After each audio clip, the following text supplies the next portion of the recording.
Hi, I'm Shashi. I'm an interior designer. So recently మా కామెంట్లో ఒక కామెంట్ వచ్చిందండి అబౌట్ ద స్టీమ్ రూమ్ని ఎలా డిజైన్ చేసుకోవాలని చెప్పేసి అడిగారు.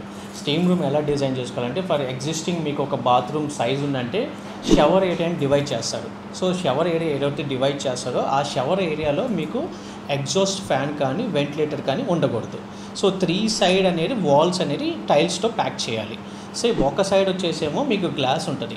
సో మనకి స్లాబ్ సీలింగ్ అనేది ఆ స్టీమ్ రూమ్ ఉన్న దానికి ఏంటంటే పీవీసీ వాడకూడదు, ఏసీపీ వాడకూడదు, పిఓపి సీలింగ్ వాడకూడదు. దానికి వచ్చేసి గ్లాస్ సీలింగ్ ఉండాలి. గ్లాస్ సీలింగ్ అనేది కూడా హైట్ తక్కువ ఉండాలి. ఎంత హైట్ తక్కువ ఉంటే మనకి ఆ వేడి అనేది అంత బాగా బాడీకి పడుతుంది, స్టీమ్ అనేది అంత బాగా పడుతుంది.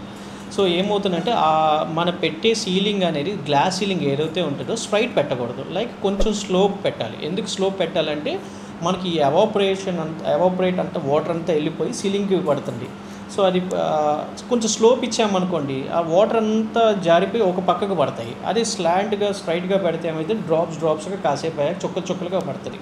సో దాన్ని అవాయిడ్ చేయడానికి ఏంటంటే మనకి సీలింగ్లో పెట్టే గ్లాస్ హైట్ అనేది కొంచెం వాల్గా పెడితే మనకి వాటర్ అనేది ఒక మూలకి వెళ్ళిపోయి పడిపోతాయి. సో దీన్ని ఇలా డిజైన్ చేసుకుంటే స్టీమ్ రూమ్ అనేది లైఫ్ ఎక్కువ వస్తుంది. సో ప్రాపర్గా స్టీమ్ పడుతుంది.